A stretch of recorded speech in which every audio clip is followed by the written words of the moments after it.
Set to go, they're off. King Mufasa and Rangy Rangdu, Sincere and Secret Admirer starting to run on Lakewood with Kendall Idris, Metal Bender along the rail, King Mufasa, Metal Bender, grabbed them and won it, I think. Kendall Idris jumped out of the ground late. It's either Metal Bender or Kendall Idris who put a big lunge on the line. Photo for the others.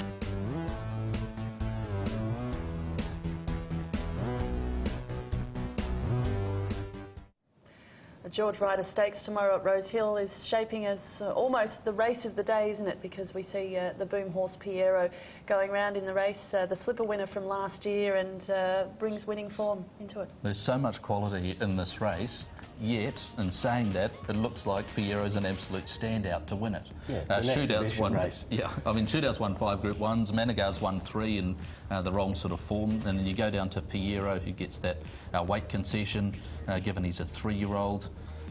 Maybe Rebel Dane is the horse that's most likely to give him the biggest challenge, another 3-year-old. Yeah, I think that's true. This has been a race for 3-year-olds for a long, long time, and Piero is easily the best 3-year-old in Australia, and he'll win. Rebel Dane probably will run second because he's. I don't think he's that close to Piero, but he's close enough that he can give those older horses a run for their money. I mean, a lot of them have been around in everything, and you know, they're not going anywhere. They're well-performed older horses, but most of them not going anywhere. Here he is putting more joyous away. Solzhenitsyn finishing 3rd, which seems like a decent enough reference, but maybe people thinking that Rebel Dane a couple of starts ago running Piero close on a heavy track, maybe that could level them up a bit. Was race fit, yeah, and Piero wasn't. I think Piero's improved since then. I don't think Rebel Dane has. He's just holding that level. It's still good enough for him to run second in this, but I think only second. No doubt Gay Waterhouse is brimming with confidence about Piero. I'm sure he's the horse to beat. Particularly interested in how she thinks Laserhawk will run tomorrow in the George Ryder. Fabulous. I can't fault the colt. He's absolutely thriving. He's really an outstanding individual. He looks the goods. He's sort of bulked up since his win in the Canterbury. He's just done a treat. He's so professional on the racetrack. Is he the same at home? He's probably more so. You know, he's very laid back at home. You know, he doesn't do much, doesn't spend a penny, so to speak. He just relaxes. And the blinkers stay on now throughout the rest of his prep? I haven't really thought about it. You just reminded me. They were on for a reason the other day. They were on because he was coming back in distance, but he probably doesn't need them. He showed first up in the Hobartville that he didn't need them. It's nice to see his face as well, because he's got a beautiful head on him. Oh, he's a very handsome horse. Very handsome physically and head-wise, yes. You'll also have Laserhawk contest the race, and he was pretty good at Newcastle. I thought he was very good. He was unlucky to be beaten. He's thriving. He's a big, lazy sort of horse. He worked with Silent Achiever, Roger James's horse this morning. It was really good work. Shootout, in fact, a Group 1 winner last start, and the Chipping Norton Stakes, an excellent performance. I've always found him a really hard horse to catch Shootout in terms of when he performs and when he doesn't, but look, he does the job here. He's by High Chaparral, and you'd think that maybe being by High Chaparral he'd have a better record on heavy tracks. He's got a very good slow track record. I've included him to place, but I think the 3-year-olds have it. I think what you saw there is the fact that Shootout is a very good fresh horse still.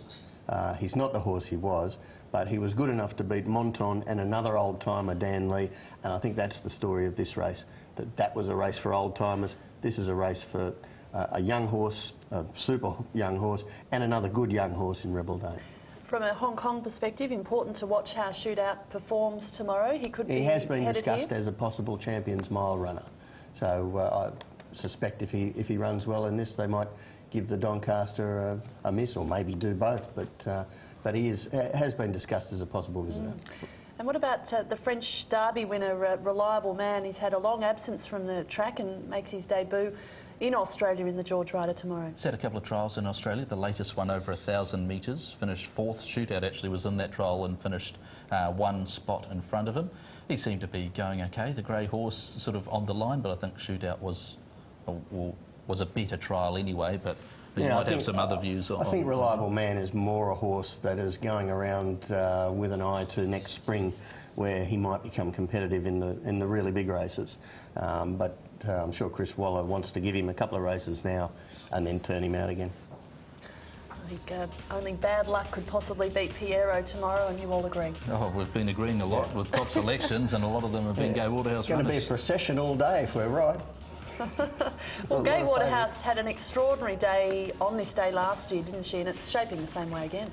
She has a lot of extraordinary days in Sydney Autumn Carnivals, Gay. I'm not about to say she won't have another one. Yeah.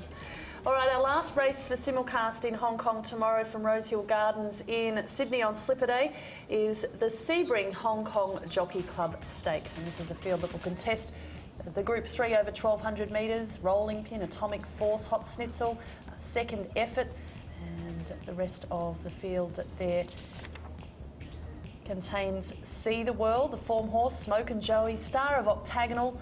The other runners, the Rosehill trained Aeronautical is Some Hope, and Instinction comes up from Victoria. Get a good line on how the track has been playing by the last race of the day. Obviously our 6th race, but I think it'll be the 9th race on the Rosehill card. So you'll get a good idea of how things are shaping with not the place to be in terms of draws, etc. But gee, it brings together some form lines from all over the place. Aeronautical, for example, is one of the market leaders in Australia, is dropping back, you'd say, in class and looks well placed, but can the horse handle the off track? Horse that was really good late in the piece, See the World, and we'll grab the replay of See the World winning the Morris McCartan last start. You can see it just in front of last position. In fact, it was at last, and here it comes. How do you line up a horse like See the World up against a couple of others here? Even Happy Zero, the former Hong Kong horse, who's fresh up for Team Hawks. I think the days of Happy Zero winning races are long gone. See the World's one of the chances in the race. One of the most interesting aspects of this race, doing our show today, is that there are about 5 horses in the race that go forward and try to lead. 4 of them are emergencies who may not run. So the race could change complexion completely on race day. Centre de Noche, a horse who barrier trialled very well here, never raced here, but has gone back to Australia on 4 out of 4. He's the last emergency and one of the chances in the race if he runs, but whether he runs or not. So we've got to look at it 2 ways. On paper, as the 21 runners stand, it's a fast run race that's going to suit Aeronautical.